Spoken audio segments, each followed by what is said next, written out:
بسم الله الرحمن الرحيم والحمد لله رب العالمين والصلاة والسلام على أشرف الخلق أجمعين محمد وأهل بيته الطيبين الطاهرين اللهم صل على محمد وآل محمد وعجل فرجهم. The subject of fiqh, and we reached to the issue 806, discussing about conditions for dress worn during prayer. At time of prayer, our dress should have certain conditions, and this has to be fulfilled, otherwise in certain conditions, if our dress is not proper, then our prayer is not valid. So it mentioned that there are 6 conditions for the dress used in prayer. First, it should be tahir. Second, it should be mubah, impermissible for him to use, not usurped from someone. Third, it should not be made of the parts of a dead body. Part of a dead body is najis, so some parts of the dead body, if they are there, not allowed. 4, it should not be made of the carcass whose meat is haram. Now, from animals who are dead, and to eat their meat is haram, so no part of those animals should be in our dress. 5, if a person who offers prayers is a male, his dress must not be made of pure silk. To have a pure silk dress for male is not allowed, for female is okay. 6, if a person who offers prayer is a male, his dress must not be embroidered with gold. The details of these will follow later. Also, the dress should not be with gold, because wearing gold ring, by male is not allowed, haram. For female is okay. Silver is okay for male, but not the gold. And the dress should not be embroidered with gold for the male. Now, naturally, practically not easily available nowadays, but in the old days, some of the dresses of the kings or rulers, it was embroidered with gold. So you see that is not allowed in prayer.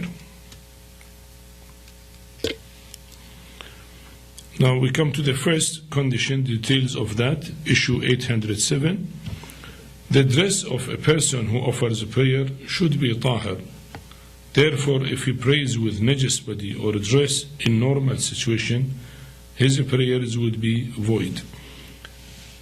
One should be sure that his dress is tahir and his body is tahir.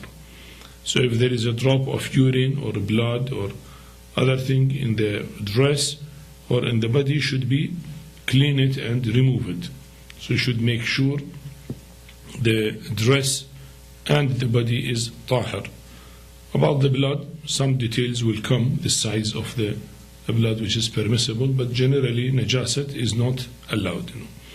So intentionally, if one knows that his dress has, let us say, urine or stool or wine, let us say, thrown in it, or etc., he should wash it or should change the dress. He is not allowed to pray, otherwise his prayer is not valid.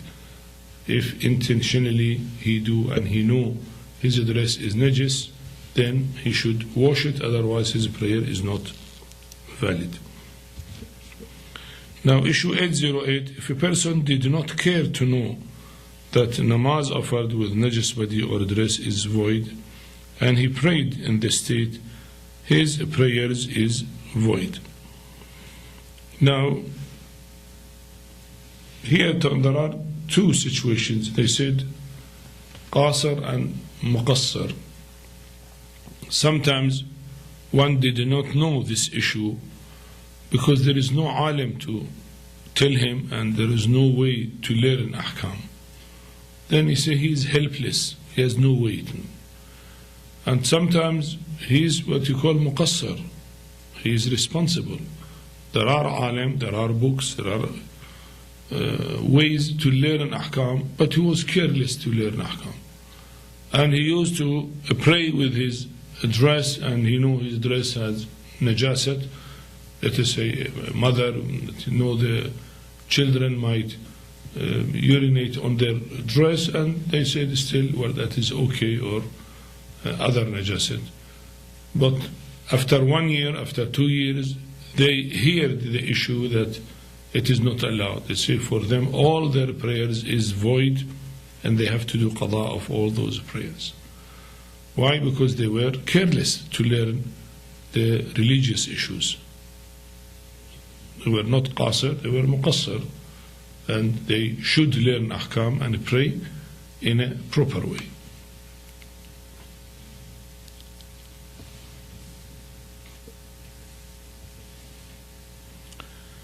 Now, issue 809, if a person did not care to learn the rule, that particular thing is najis, like if he does not know that the sweat of a kafir is najis and he prayed with it, his prayer is void. Now, before, the issue before, he said about his dress with najasat. Now, about other najasat, we say najasat are many. It is not only urine and stool and blood. There are some other things are najis, And he did not care to know rest of najasat. He did not know that wine is najis, or sweat of a kafir is najis, for example, or leg of the dog is najis, for example. He did not care to learn, and again, because he was careless, then he is responsible. So all the prayers he prayed with that are void, and he has to repeat them again with a proper dress.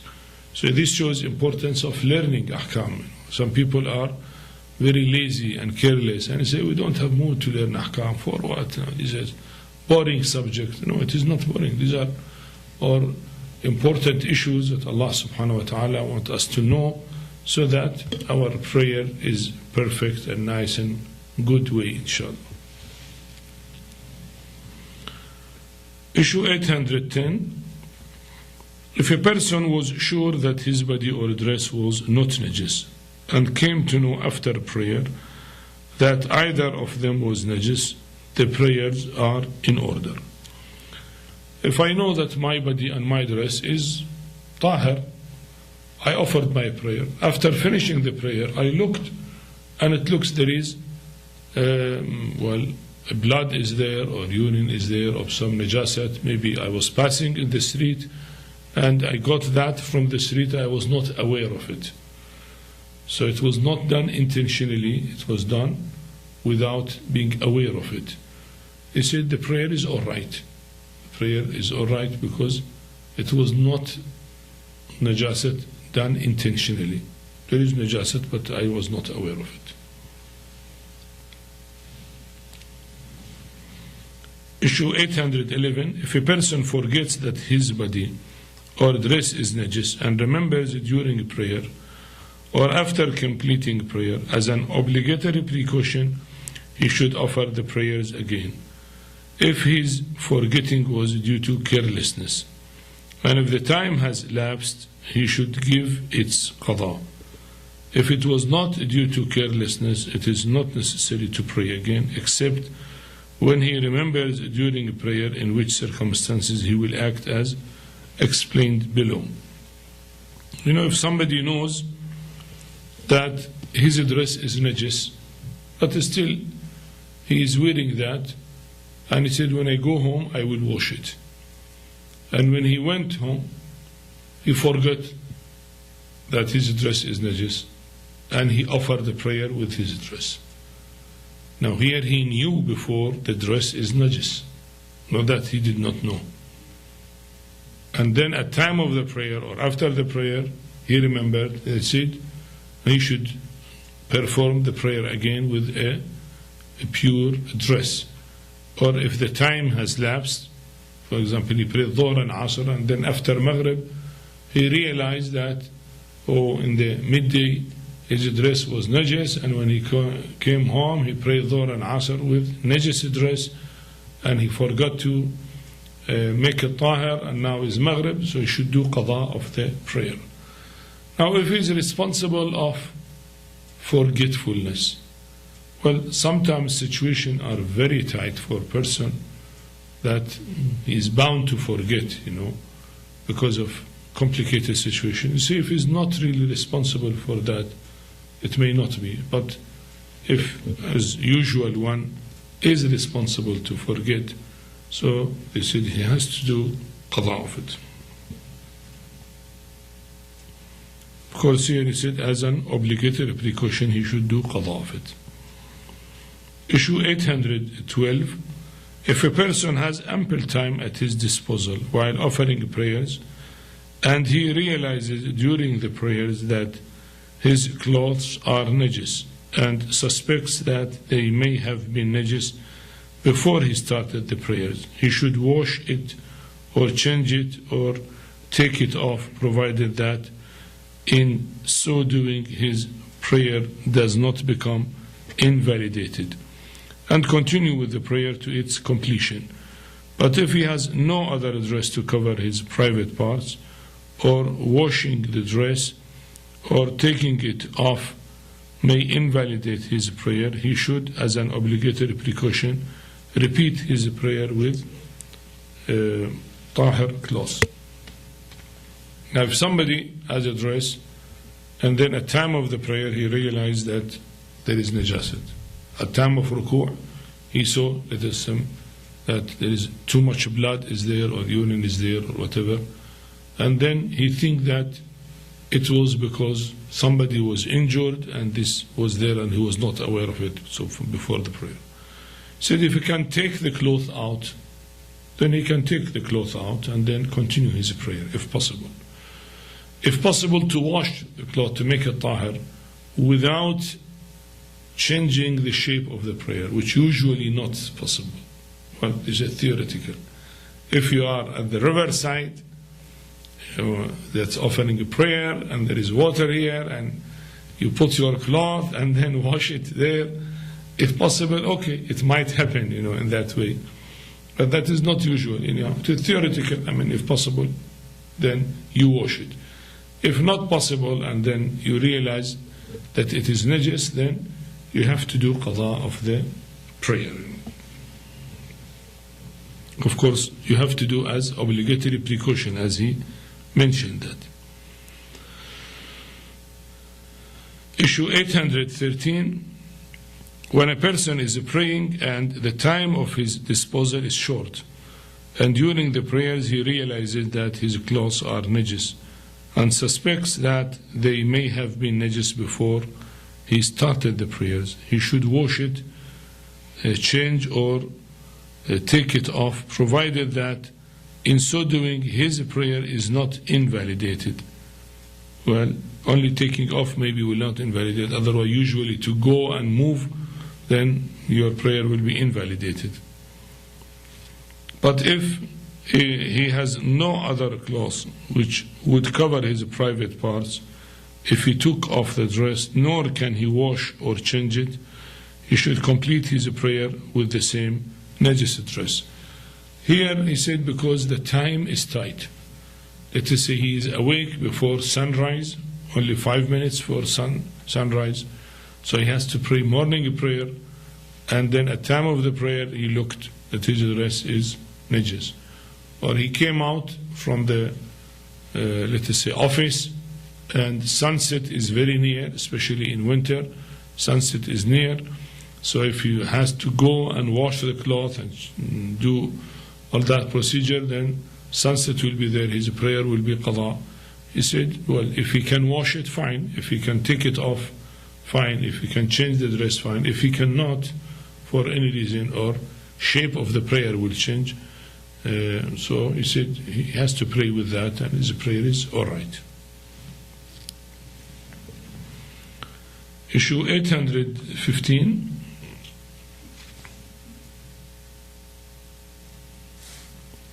If a person doubts whether his body or dress is tahir, and if he did not find anything najis after investigation and prayed, his prayer will be valid even if he learns after prayer that his body or dress was actually najis. But if he did not care to investigate, then as an obligatory precaution he will repeat the prayer if the time has lapsed, he will give its qada.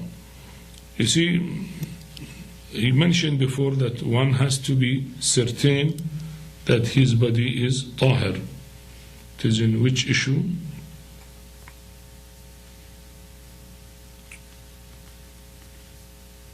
In issue 806, he said a person who offers prayer, his address must be tahir. 807. The dress of a person who offers prayer should be tahir. 807. So one should know that his dress or body. If he doubt, then he has to investigate, not to be careless, to investigate. If he did not find anything najasat and he prayed, after the prayer he found that maybe in the backside of the dress there was a drop of blood, or bigger than a drop, or let us say urine, etc., then, well, he is not responsible and his prayer is valid. But if he did not care, and he said, okay, I don't care to look, he prayed, and then after the prayer he found that there was najasat there, then here he has to repeat the prayer, or if the time has passed, he should do qada of the prayer. This is because he had doubt about his body. If he had no doubt from beginning, then there is no problem. That is, as I said, he was unaware of it and he prayed, so no problem. But if he had doubt, and naturally doubt will come for certain reasons, So if he has doubt, he has to make sure that his dress or body is tahir. Issue 816, if a person washes his dress and becomes sure that it has become tahir and offers prayers with it, but learns after the prayers that it had not become tahir, his prayers are in order. Now he knows his dress is najis. He went and washed the dress. He thought the drop of blood, for example, has been cleaned completely and it is tahir. He prayed, and after the prayer he looked again, he said, no, still there are signs of blood is there, so it was not a proper washing. But because he was sure, he was certain that it was tahir, because he washed it and he was certain it was tahir, then he prayed, his prayer is alright. For other prayers, he needs naturally to clean his dress. Issue 817, if a person sees blood on his body or dress and is certain that it is not one of the najis bloods, like if he is sure that it is the blood of a mosquito, and if after offering prayers he learns that it was one of those bloods with which prayers cannot be offered, his prayers are in order. Now he saw blood, but he thought that is a tahir blood of a mosquito, for example. So it is not a najis blood, not from animal. Let us say there was no chicken slaughtered or another animal slaughtered, or somebody his hand injured from his hand. Then so he thought, well, it is mosquito, looks mosquito blood. He offered the prayer, but later on he found, let us say, more drops of blood, and he realized this spot he saw, it was human blood, so not allowed. He said his prayer is all right because he did not know. He thought it was not blood of an animal which make najis,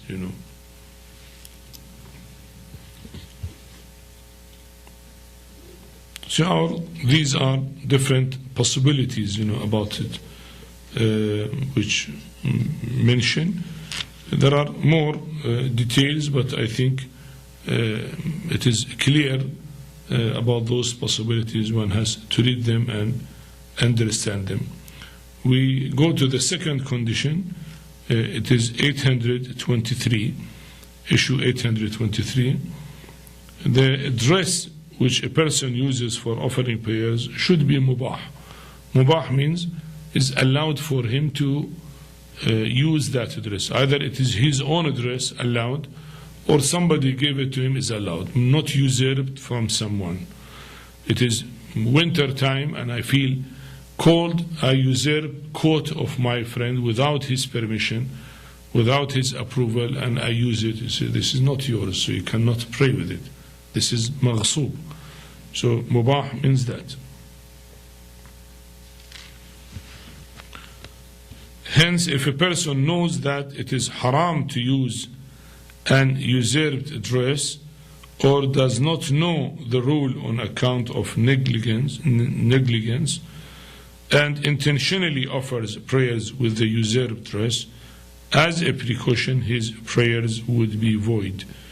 But if his dress includes such usurped things which alone cannot cover the private parts, or even if they can cover the private parts, he is not actually wearing them at that time. For example, a big handkerchief which is in his pocket, or if he is wearing the usurped things together with a mubah covering. In all these cases, the fact that should extra things are usurped would not affect the validity of the prayers, although as a precautionary measure their use should be avoided.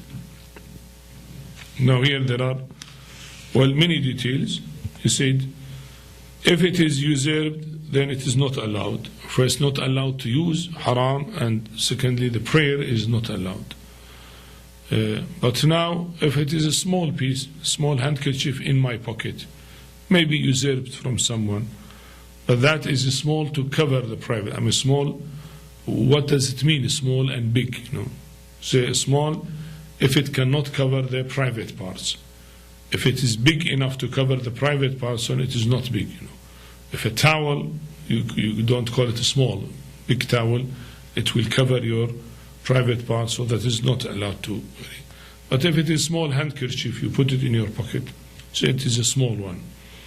So you said that is okay, is all right. Or if he has already a dress which cover his body, but still he carry more, which is usurped, he said here is again, he said is not invalidating the prayer, though he used a precaution that it should not be that, as a precaution. Anyhow, generally, he said it is always better and good and sometimes necessary that one should make sure that his dress is not being usurped from others. And if it is usurped, he should take it off at time of the prayer or ask permission of the owner of that dress.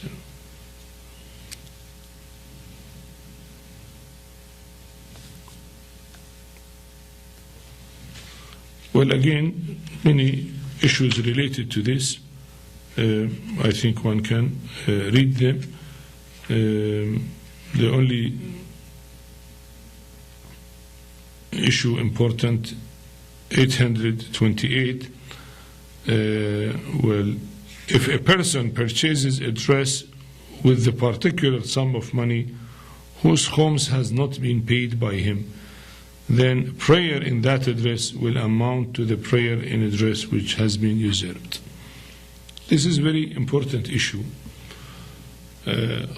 Khums, or 1/5 of the extra money we have, every year we have to pay it for religious purposes, or what you call religious alms. Now, if somebody had the money that he has to pay khums of that money, he knows that this money was collected at home, he has $100, and naturally $20 khums has to be paid. But he did not pay. And with that $100, he went and purchased a dress. Now, part of that dress is usurped, because it is purchased with a usurped money. The khums is not his money, is money of the poor sayyids and money of the Imam, and it is religious alms, does not belong to him. So how he misused that money and purchased it, naturally, that is usurped. So you see, if he buy a dress like that, then his prayer will be invalid because it will be usurped. So if somebody buy a dress, he should buy it with the money in which khums of it has been paid so that he makes sure that his dress is not usurped, and then his prayers will be halal. Naturally, the place of where you pray has to be halal. So if your house also had the same problem, then one has to make sure that khums of it has been paid. Or if a carpet you buy and then you pray on a carpet, you have to make sure that khums of that carpet has been paid, So this is importance of khums not to be mentioned here. We come to third condition, issue 829. Well, he said the dress of the person, including those which alone would not cover the private parts as an obligatory precaution, should not be made of the parts of the dead body of an animal whose blood gushes when killed. And the recommended precaution is that even if the dress is made of the parts of the dead body of an animal whose blood does not gush, for example, fish or a snake, it should not be used while offering prayers. So in our dress, there should not be any part of dead animals. And he said dead animals, which type of animals? He said animals when you slaughter, the blood will gush. Not like the fish or snake. Snake, if you slaughter it, has no blood to gush. But let us say like wolf, part of the wolf or part of the cat or part of the dog or of the pig, or any dead animal not slaughtered in halal way. So if you carry, let us say, the belt and the skin is not slaughtered, the animal was not slaughtered in the right way, so naturally it's part of the skin is from haram and najis, so you cannot offer the prayer with that. So he said part of the conditions that you should not carry parts of animal, even if it is small. You see, the belt is small, you cannot cover the private parts with the belt. But you see, as a precaution, even that is not allowed. They said some, even one hair of, let us say, a cat should not be carried over the dress at time of a prayer. So those who have cat at home, and cat literally had a lot of fur, and their dress will be full of fur of the cat, then that will invalidate the prayer. Should not be there. So no part of the animal should be carried at time of the prayer. Of course, dog is najis, so its skin and, let us say, hair is najis. But even the cat, which itself is tahir, but because it is an animal whose blood will gush at time of slaughtering, and its meat is haram, not halal, so no part of it should be carried at time of the prayer.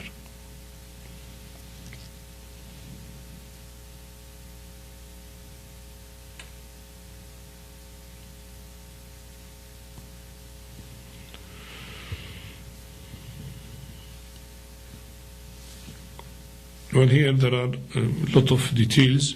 Maybe we can go through them because they are important. Issue 830, if a person who offers prayers carries with him parts from a najis carcass which are counted as living parts, like its flesh and skin, the prayers will be in order. Here, Ayatullah Al-Sistani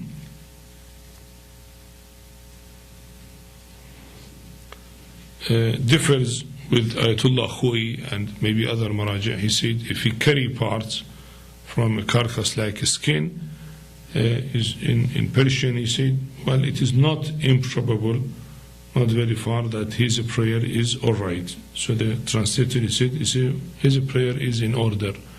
So according to Ayatullah Sistani, if you carry the najis thing from any dead animal, like its skin or meat which has life, skin has life, then you see is allowed. So if he built, well, according to him, is allowed. Issue 831. If a person who offers prayers has with him parts from a carcass whose meat is halal and which is not counted as a living part, example, its hair and wool, or if he offers prayers with a dress which has been made from such thing, his prayers are in order. Now the animal here, he said it's halal to eat, not like a dog and pig, maybe let us say a goat died and then you have part of it, like the wool of it, or if it is an animal with hair, like hair of it, if you have that which has no life. So if those parts are there with you at time of the prayer is all right, because the animal already is halal to eat, that animal, not like, as I said, the animals which not halal to eat them. So these are some of the conditions, and we reach to the fourth one about the dress, then 832, which we'll leave it inshallah for the next session. والحمد لله رب العالمين وصلى الله على محمد وآله الطاهرين اللهم صل على محمد وآل محمد وعجل فرجهم.